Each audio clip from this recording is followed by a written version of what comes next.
Pessoal, um bom dia a todos. Hoje, terça-feira, 23 de novembro de 2021, estamos começando mais uma aula do componente curricular de Filosofia 2, no curso técnico integrado em agropecuária.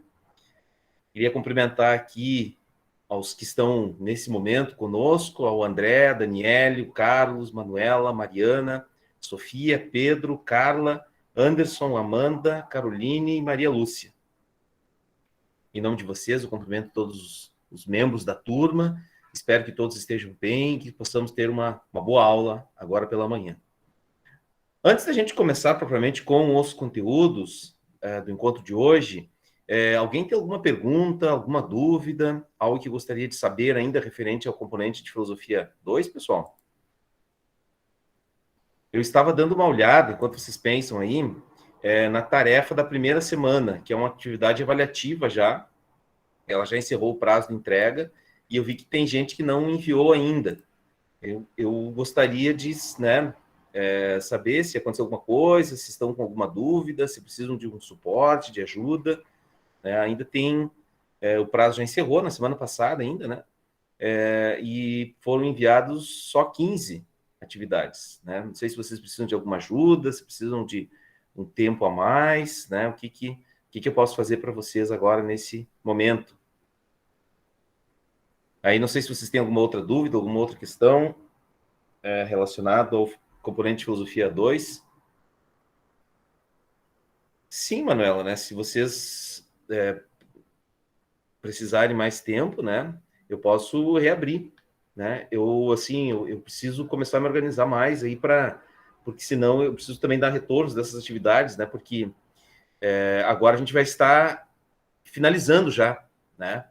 Esse último bloco agora não tem mais tempo depois.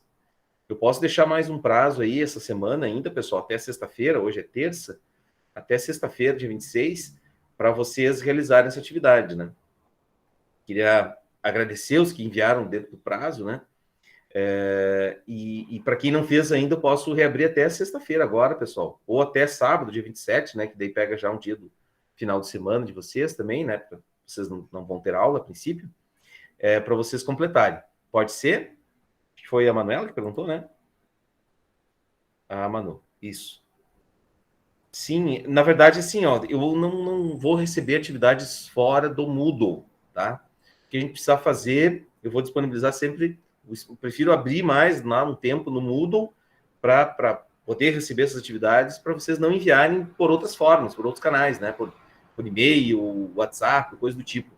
Porque senão depois fica disperso isso, né? Não fica centralizado num lugar só e a gente acaba se passando, tá? Então, assim, eu prefiro abrir mais aí uns dias, até sábado, então, dia 27, até meia-noite do sábado, para vocês completarem isso e deixarem todos os trabalhos enviados e salvos, arquivados no Moodle. Pode ser daí assim? Então, pessoal?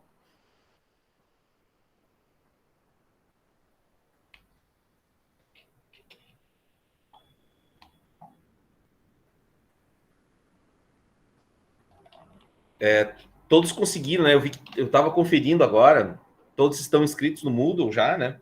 A turma, tem até gente a mais inscrita, né? Que não precisava estar aí. Mas é melhor que sobre gente do que falte gente, tá?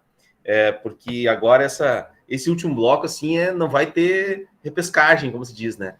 A gente vai terminar tudo ali em 20 de janeiro e são menos de 2 meses, né, pessoal?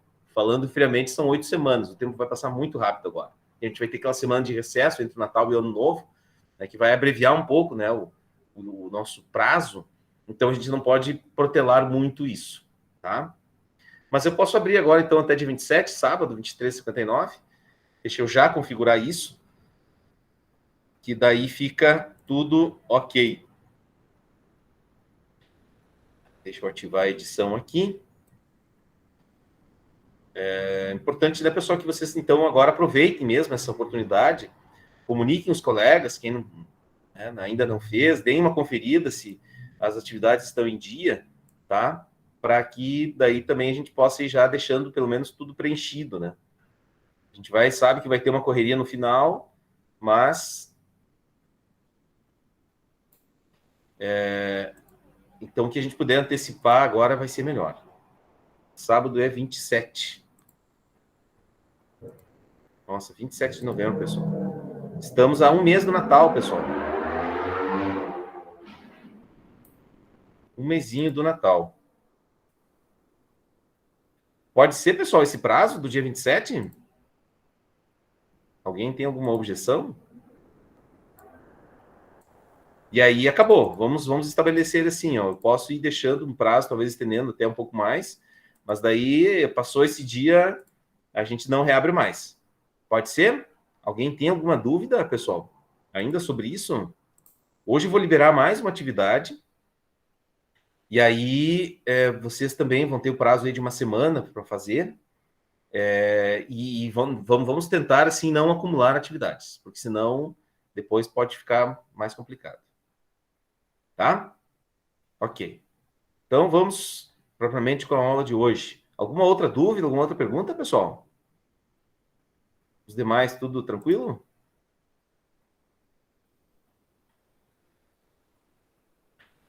Então, vou projetar uma nova guia. Ótimo. Vamos lá.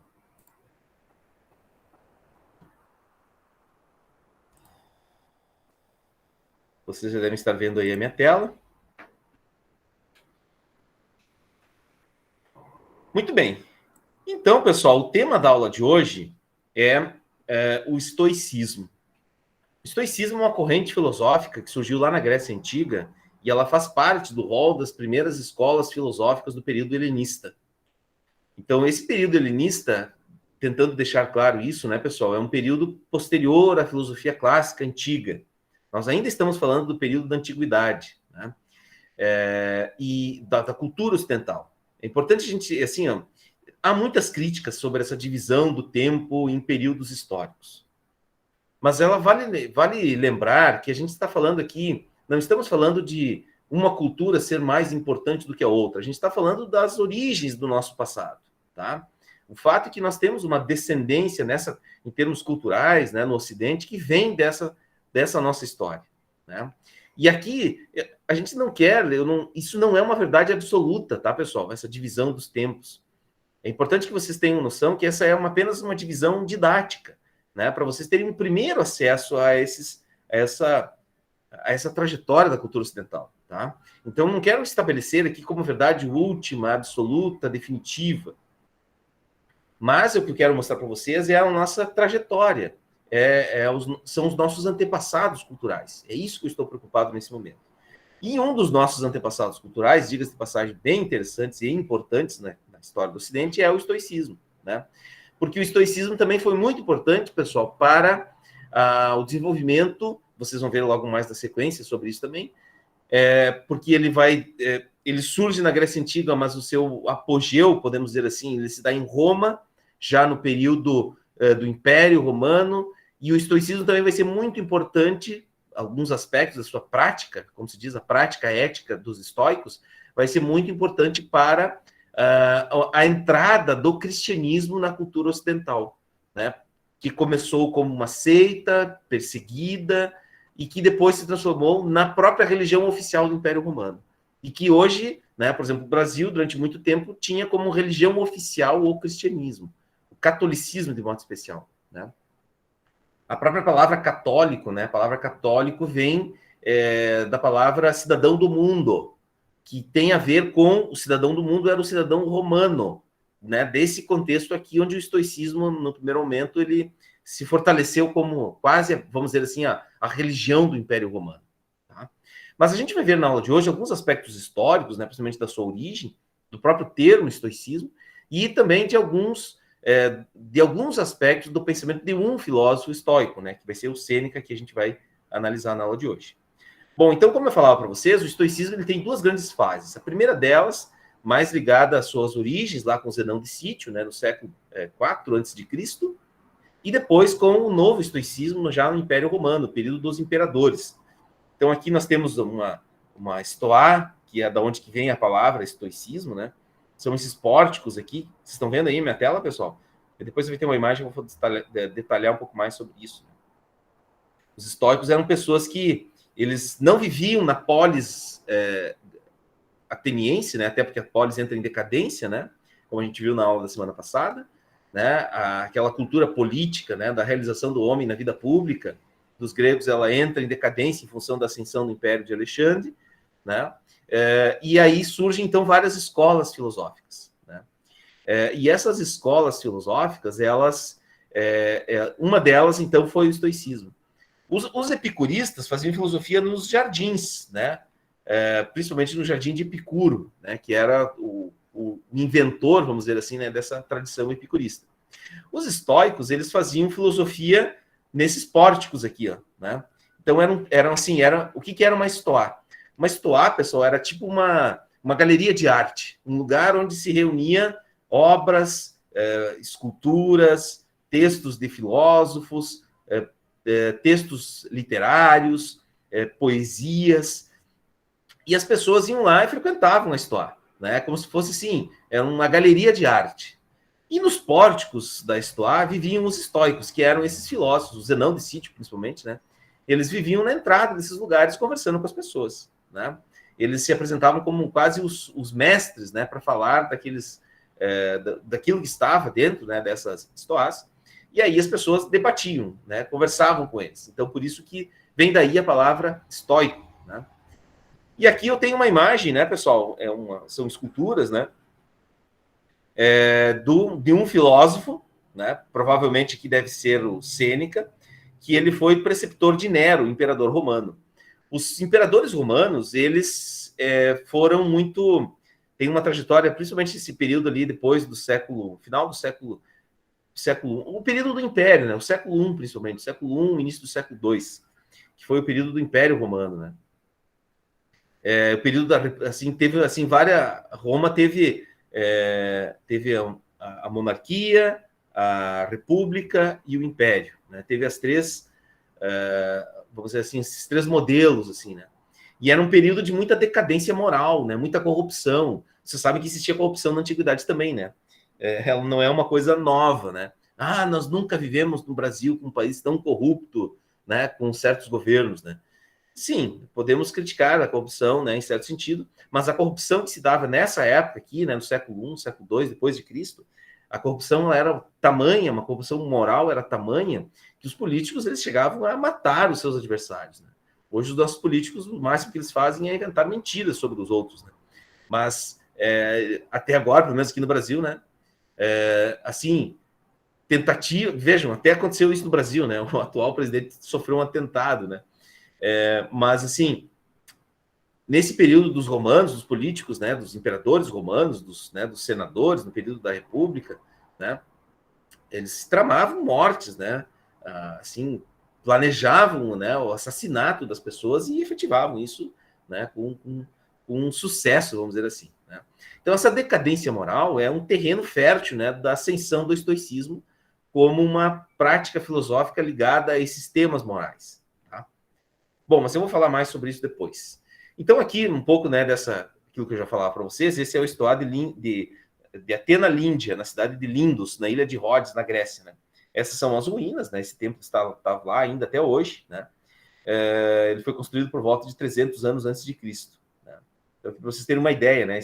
Essa construção aqui, ela tem 2.300 anos já, né? Nós estamos a 2.300 anos distantes do presente, né?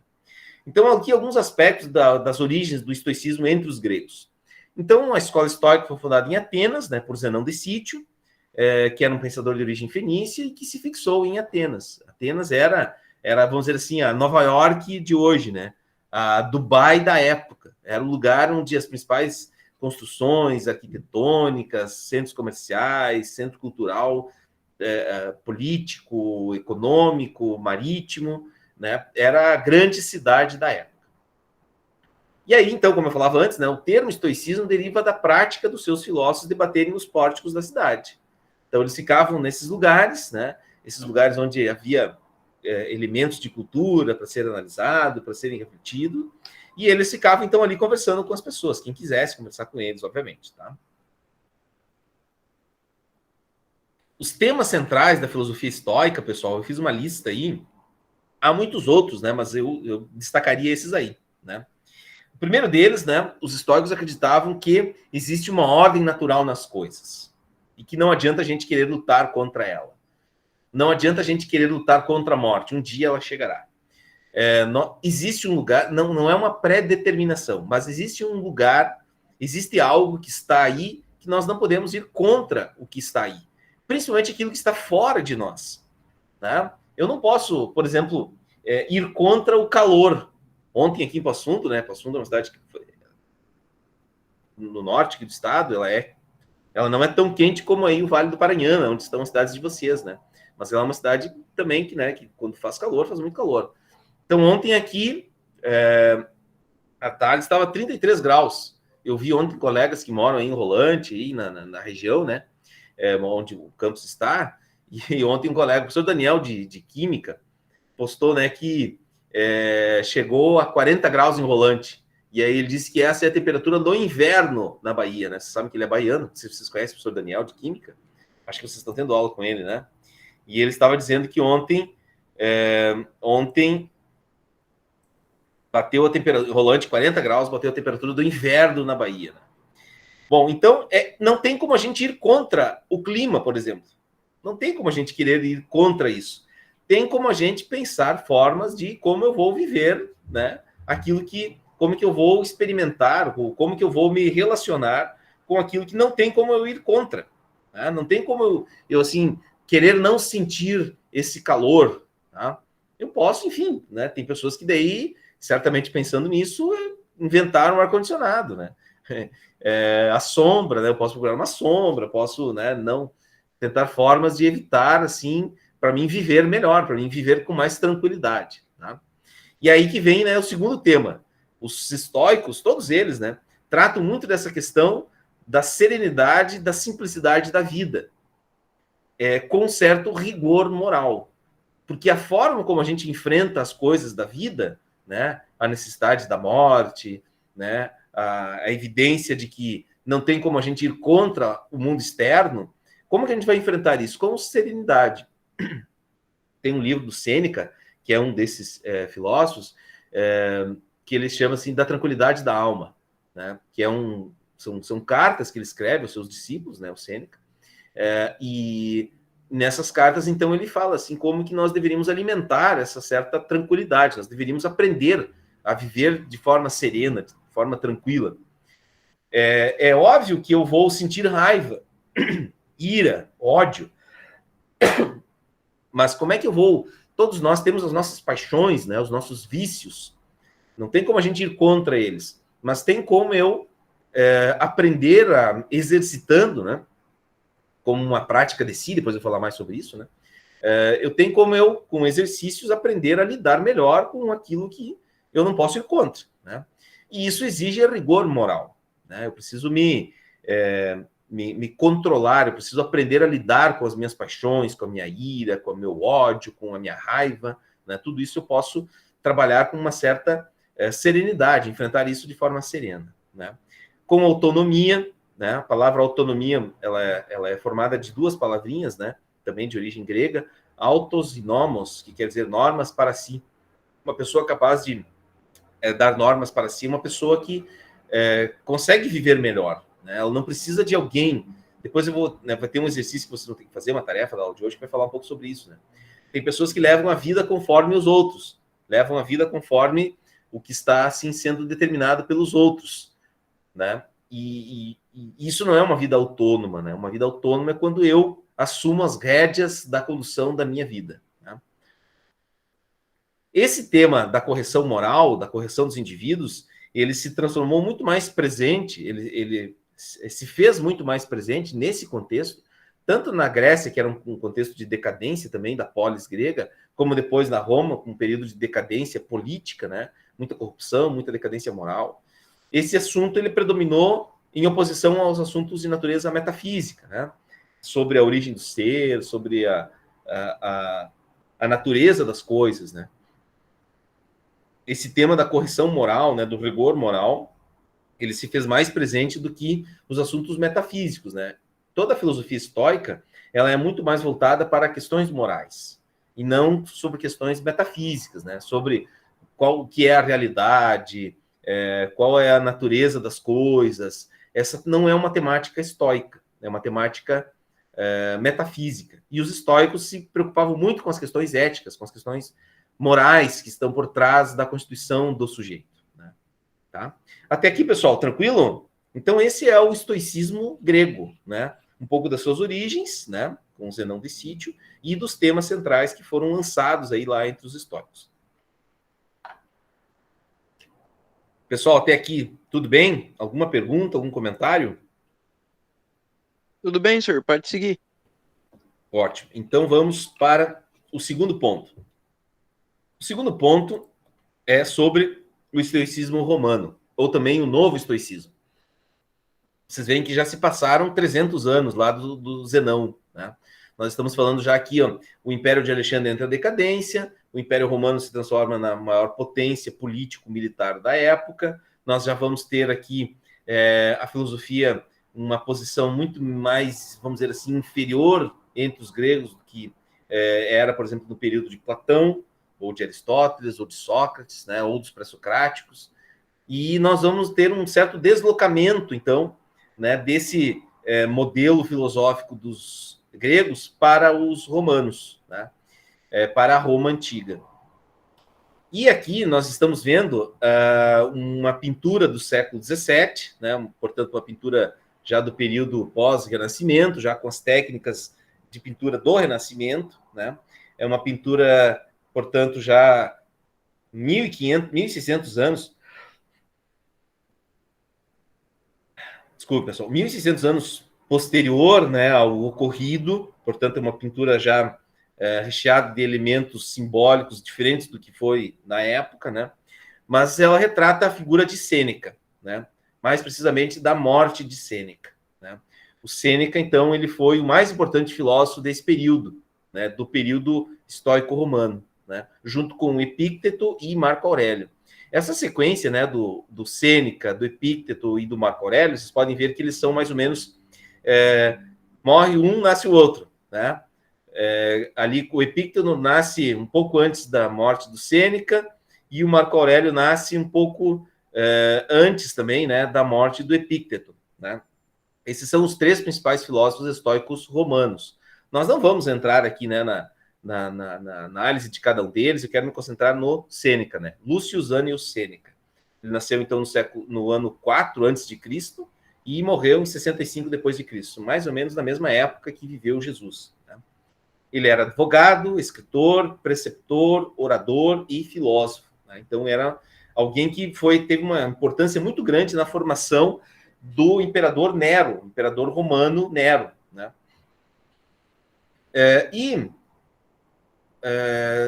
Algumas coisas muito... Deixa eu ver se eu coloco isso depois. Não.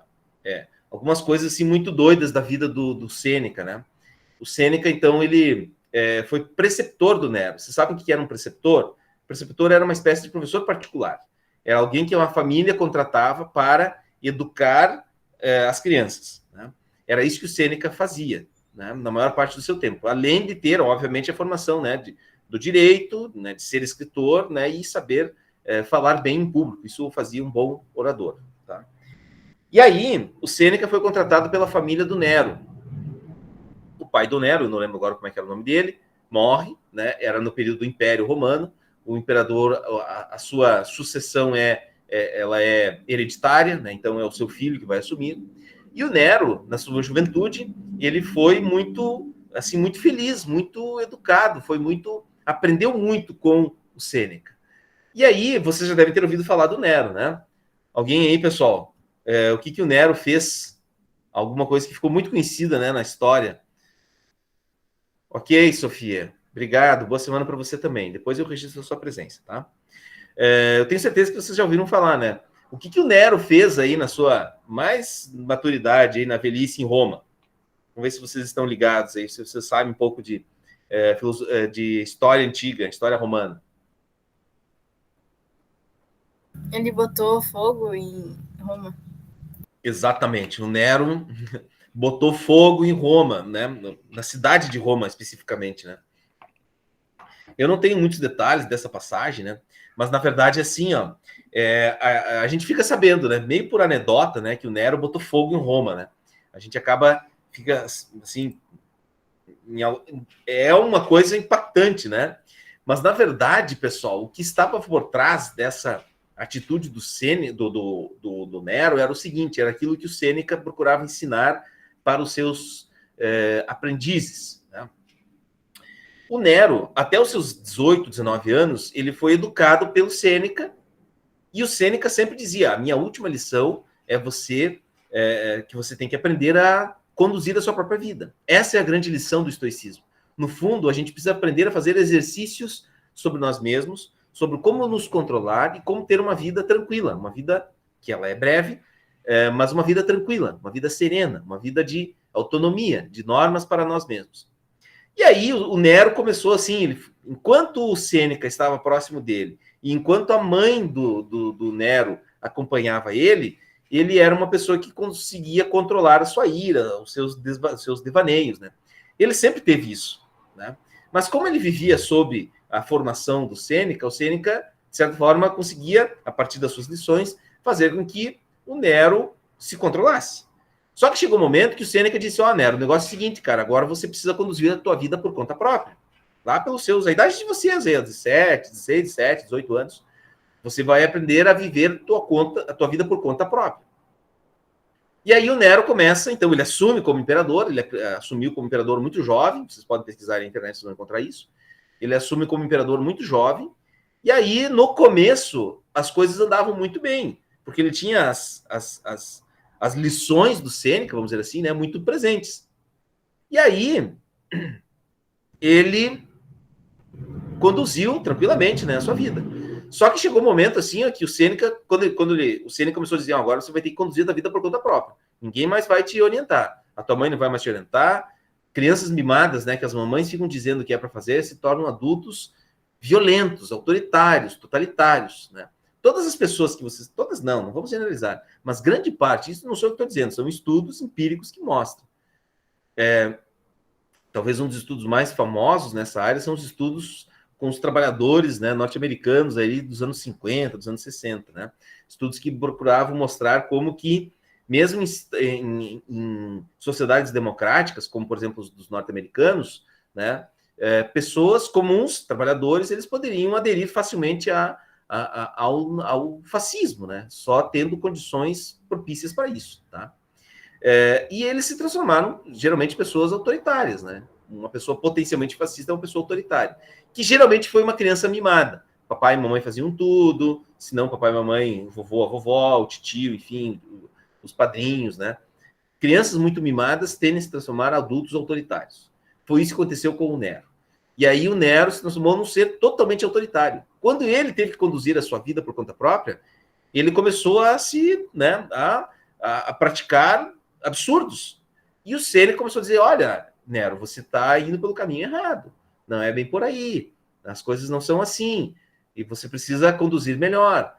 E aí o Nero ficou tão possuído com o Sêneca que mandou matar ele. Essa cena que vocês estão vendo, essa pintura aí, é a morte do Sêneca. Sabe como que ele foi morto, pessoal? Foi assim, ó, é uma morte, eu imagino que deva ser assim, ó, quem já assistiu aquele filme It, a Coisa, já presenciou essa cena numa tela de cinema. Alguém já assistiu aí o It, a Coisa, pessoal? O 2? Vale uma dica aí, um bom filme, um filme bem legal. It, a Coisa. Os dois, né? Quando eles são jovens e depois que eles são adultos. E aí, pessoal, vocês estão quietinhos aí? Alguém já assistiu? Quando tiverem tempo e interesse, assistam, pessoal. O filme é bem legal. É bem legal. Assim, assistam várias vezes. Eu já assisti os dois mais de uma vez e eles são recheados de enigmas e conteúdos filosóficos e questões existenciais e questões ligadas à própria identidade, que é bem interessante. Então, vale a pena. Mas o que eu queria falar, um spoiler que eu vou dar, tem uma cena em que um personagem, quem assistiu os dois... Alguém assistiu os dois? Eu acho que é no 2 que aparece essa cena. Eu nunca assisti, senhor. Mas vale a pena. Assisti. Vale a pena. Quando tiver tempo, interesse, assista, né? Tem uma cena que... Eu não vou falar da cena, né? Vou contar da história do Nero, depois vocês assistam lá o filme, que daí vai aparecer isso, tá? Vocês estão vendo aqui onde é que o Nero está? O Nero. O Nero não, o Sêneca. Estão vendo aqui o Sêneca? Estão vendo onde é que ele está? Sim. Ó, estão vendo? O que é isso aqui? Conseguem ver? Pessoal, oi, gente. Alguém fala? Ó, onde que está o Sêneca? Está dentro de uma Parece espécie, uma bacia. uma bacia. Isso, exatamente. Aqui o pintor podia ter feito uma bacia um pouco maior, né? Provavelmente não foi uma baciazinha desse tamanho, pequena, né? Mas aqui certamente devia ser uma banheira, algo nesse sentido, né? Mas a morte do Sêneca foi assim: Nero mandou matá-lo, cortando os seus pulsos, os seus braços, fazendo que ele sangrasse até morrer. Essa foi a morte do Sêneca, né? Estão aqui os soldados romanos. Aqui está provavelmente Lucílio, que era um aluno do Sêneca. Lucílio recebia as cartas do Sêneca, né? E ali está alguém, de certa forma, apoiando, segurando o braço do Sêneca. Sêneca foi assassinado a mando de Nero, seu professor, né? Porque Sêneca cobrava dele que ele precisava conduzir a sua vida por conta própria. Estava sendo estúpido, não estava sendo sábio, né? Então, esse fato, eu acho ele muito impactante, né? Cada vez que eu falo desse tema, assim, eu acho muito interessante, né? Porque ou o Sêneca foi um bom professor, excelente professor, e o Nero foi um péssimo aluno, ou foi o contrário, né? Ele foi tão mal com o Nero que o Nero, quando pôde, mandou matar ele, né? Eu prefiro ficar com a primeira opinião, né? Mas tudo bem. E aí, na sequência, então, dos filósofos estoicos da época, né? Eu coloquei o Sêneca aqui, porque eu acho a história muito impactante, né? E depois eu quero falar mais um pouco, né, do pensamento do Sêneca, né? Mas também teve Epícteto, né? Que olha que coisa maluca, né? Foi escravo do Nero, né? Ele nasceu um pouco antes da morte, né? Do Sêneca, e o Nero transformou ele em seu escravo e ele se transformou num grande filósofo. Tanto que, por exemplo, aquelas camisetas, agora tá meio fora de moda isso, né? Mas uma vez as camisetas de turma de 9º ano, de ensino médio, elas colocavam uma frase que era o lema da turma. E aí meio que aparecia frases do Epícteto, do Sêneca, do Marco Aurélio, né, desses filósofos estoicos. Não sei, né, na época, aí em Rolante, na região de vocês, se acontece isso, né? Mas eu lembro quando eu estava lá na 8ª série, no meu tempo era a 8ª série, né? Se fazia camiseta da turma e aí se colocava uma frase. E geralmente a frase era uma frase de um pensador, né? Então lá tinha de tudo, né? Desde Marx até Gandhi, Madre Teresa de Calcutá, né? E aí também tinha umas, às vezes, aparecia muito essa do Epícteto, né? Enfim. E aí, o outro grande filósofo estoico romano foi o Marco Aurélio, que foi daí um imperador também de Roma, né? E o Marco Aurélio, eu não vou falar sobre ele na aula de hoje, né? Mas ele é talvez também talvez não, ele é então o grande imperador romano, o imperador mais sábio, e ele era também filósofo. Ele foi imperador e foi filósofo, né? Nessa época aqui, então, o estoicismo ele é quase como uma religião para os romanos.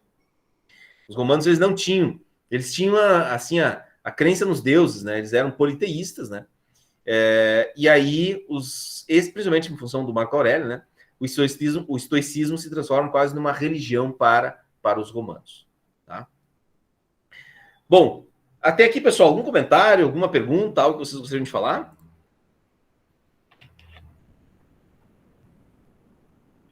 Se não mais, eu vou agora, então, detalhar alguns aspectos do pensamento do Sêneca. Não me aprofundar muito.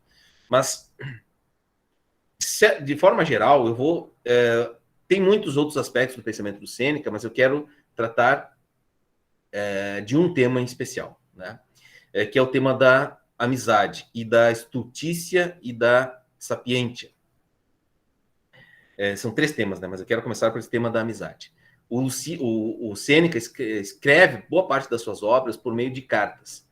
E principalmente a Lucílio, que era o seu melhor amigo. Era seu aluno, mas também era seu melhor amigo. Né? E aí a pergunta que a gente faz, né? Quem que é o nosso melhor amigo? Essa é uma pergunta que o Sêneca fazia a Lucílio. Quem que é o teu melhor amigo? E aí, ao fazer essa pergunta, o Sêneca vai dizer que o nosso melhor amigo deve ser nós mesmos, né? Que nós devemos estabelecer uma amizade conosco mesmo. E essa é a grande tarefa da vida. Essa é o grande tema, a grande questão, o grande propósito, a grande finalidade, o grande objetivo da existência humana. É estabelecer uma amizade conosco mesmo, né? E aí, Hecaton, que era um discípulo também de Sêneca, numa das cartas que ele escreve a Sêneca, ele vai dizer o seguinte, né? No final do livro: que progresso eu fiz? E ao que ele responde: eu tornei-me meu próprio amigo. Então, esse tempo de pandemia, se serviu para alguma coisa, deve ter servido, né, para muitas outras coisas também, mas para uma delas é vocês perceberem como que é importante estabelecer uma boa relação conosco mesmo, né? O Sêneca vai dizer, inclusive, que essa é uma das grandes finalidades da vida, estabelecer uma amizade conosco mesmo. E a Lucílio, o Sêneca escreve assim: reivindica a propriedade do teu ser, recolhe e põe em segurança o tempo que te foi subtraído ou deixaste escapar. Quer dizer, se a gente porque o oposto disso é a estultícia, que é o que eu vou falar agora, né? A estultícia é quando você faz o que os outros querem que você faça. É quando você não está sendo o proprietário de ti mesmo. Quando você não está colocando em segurança você mesmo. Você mesmo que é o teu melhor amigo. Nós mesmos deveríamos... Não é uma amizade egoísta, né? Autocentrada. Não é isso que o Sêneca quer dizer. Não é uma pessoa individualista. Não é nesse sentido. O que ele quer dizer é que nós precisamos conduzir a nossa própria vida por conta própria, né? O terceiro ponto aí, afastar o indivíduo da estultícia. A estultícia, a gente pode dizer assim, que é a estupidez. A gente pode traduzir essa palavra por estupidez, que é, na visão do Sêneca, o pior estado que alguém pode estar, né? Sair desse estado de estupidez é você fazer, justamente fazer com que se possa querer a nós mesmos, né? Querer a si mesmo, né? Se afastando do que os outros querem que a gente faça. O estúpido é quem? É aquele que não tem cuidados com ele mesmo. É aquele que se deixa levar pelos outros. É aquele que não quer a si mesmo. Que está, portanto, à mercê do que os outros fazem, né? Que segue uma vontade que não é livre. Que é aquele que quer com preguiça, com uma vontade cambiante.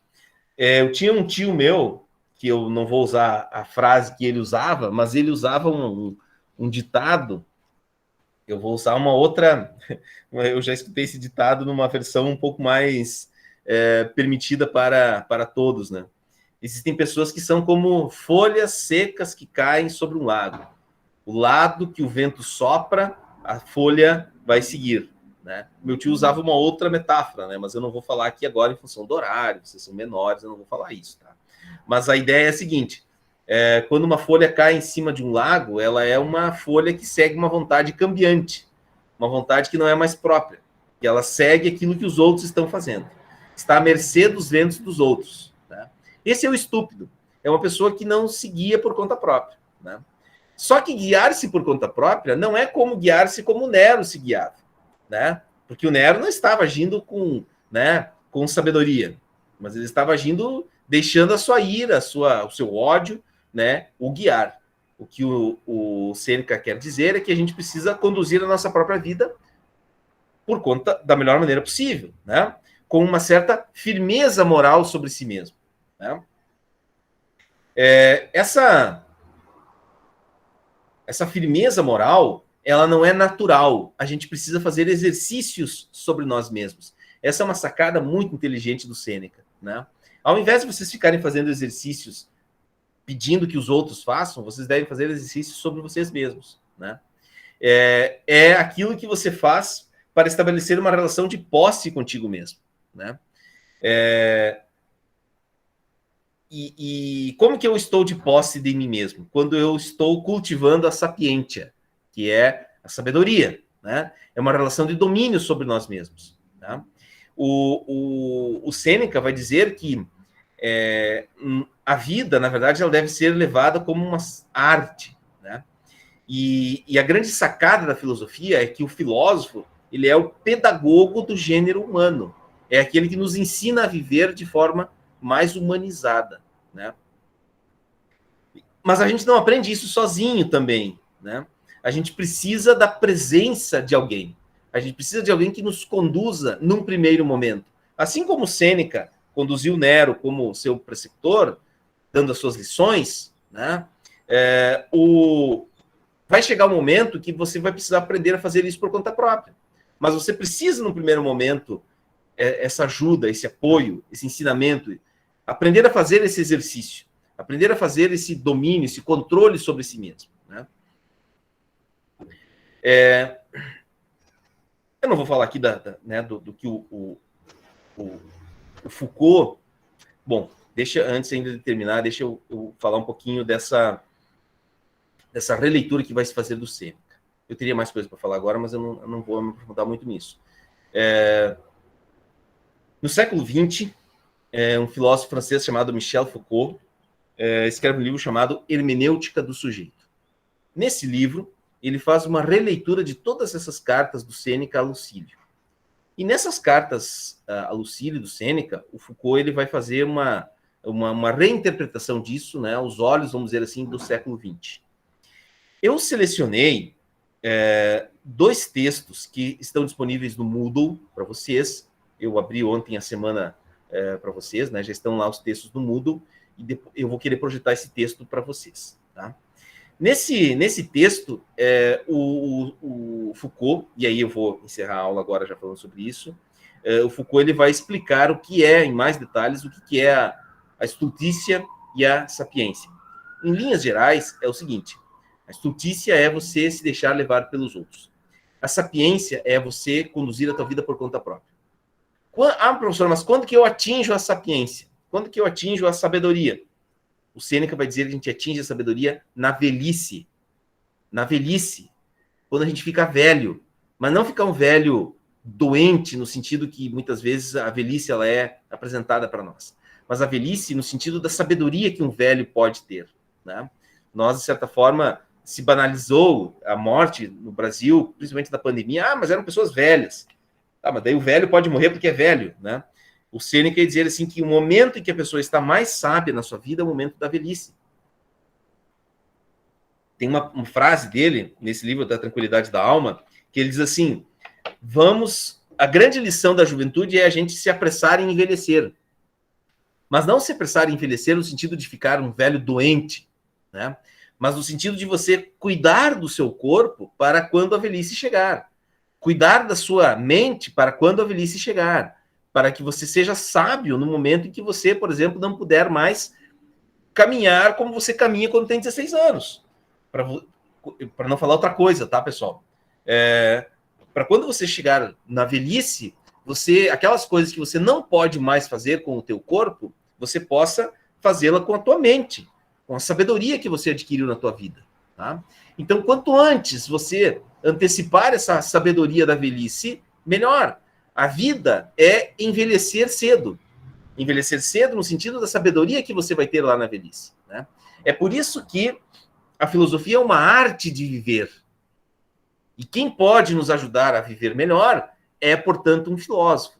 É, portanto, os ensinamentos do filósofo. É isso que fazem os estoicos. Eles nos ensinam, melhor dizendo, a viver melhor, a viver moralmente melhor. Essa é a grande lição do estoicismo. Viver melhor é você conduzir a tua vida com uma certa firmeza sobre si mesmo. Né? Óbvio, considerando os outros, mas não se deixar guiar pelos outros. Né? Essa seria a grande lição, então, do estoicismo. Bom, pessoal, era isso, tá? Não sei se vocês querem fazer um comentário, querem fazer alguma pergunta sobre o que a gente viu até agora. Nossa, já são 9h18.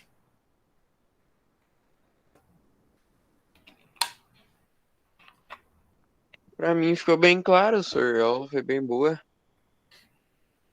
Muito obrigado, Pedro. Eu vou, então, projetar aqui para vocês, deixa eu interromper a minha apresentação, e eu vou projetar agora uma outra tela, que é a tela do Moodle, e eu vou explicar a atividade da semana. Essa atividade vale nota, tá? Vale mais uma nota somada àquela da primeira tarefa. Estão conseguindo ver aí, pessoal, minha tela já? Acredito que sim. Não é aqui. Essa aqui que está projetada para vocês. Muito bem. Então, aqui está a primeira tarefa, as atividades das outras semanas. Essa aqui, semana 4. Tá? Então, como eu falava para vocês, tem um vídeo falando sobre o estoicismo e o neo-estoicismo, o estoicismo romano. Tem um outro videozinho falando também um pouco mais sobre o estoicismo. Esses slides aqui, esse é um conjunto de slides, pessoal, que fala sobre, assim, de forma bem didática, né, sobre o que é o estoicismo, né? Apresenta um pouco mais, tomando como referência esses dois textos, né? Um pouco mais outros aspectos do que é o estoicismo. Vocês podem olhar lá também com mais calma. E esse texto aqui, ó, pessoal. Esse texto aqui, eu gostaria que vocês... Essa é a leitura da semana. Na verdade, tem outras leituras também, tá?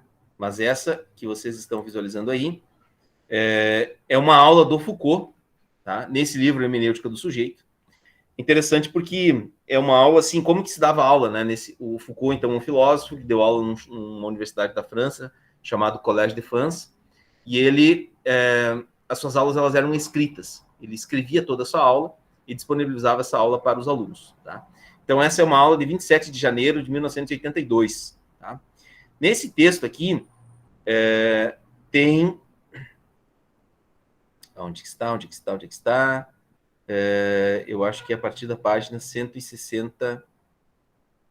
Aqui. A partir da página 163. Vocês devem ler tudo antes, né, pessoal? Mas a partir da página 160... não, antes ainda, ó. Acho que é a partir da página 161. Vocês já vão ter uma definição da estultícia, tá? Então, é importante que esse é o texto de referência para a atividade da aula, tá? Então, vocês devem ler esse texto, é um texto relativamente longo, né? São 12 páginas, mas é algo, assim, muito fácil, porque o Foucault escreve em primeira pessoa. Ele vai falando, vai explicando, frases curtas, não são frases enigmáticas, mas vocês podem ler todo o texto, que vocês vão compreender tranquilamente, tá? Então, é importante, esse texto é pré-requisito para fazer a atividade da semana, que é essa atividade aqui. É uma atividade muito simples, tá, pessoal? Eu tinha colocado uma atividade prévia, mas eu não vou. Tá, eu estou terminando. É uma atividade simples. É basicamente o seguinte. Vocês devem...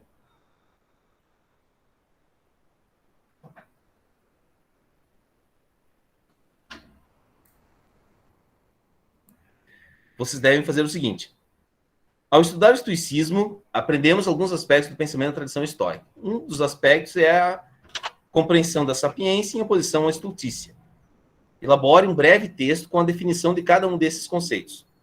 Faça a leitura do texto, aquele texto que eu mostrei para vocês, né? Hermenêutica do sujeito, cuidado de si, prática estoica, que encontrarás as definições de ambos os textos. As palavras, seria melhor, né? Escreva em primeira pessoa. Por exemplo, eu compreendi que, no meu entendimento, significa que, assim. Certo, pessoal?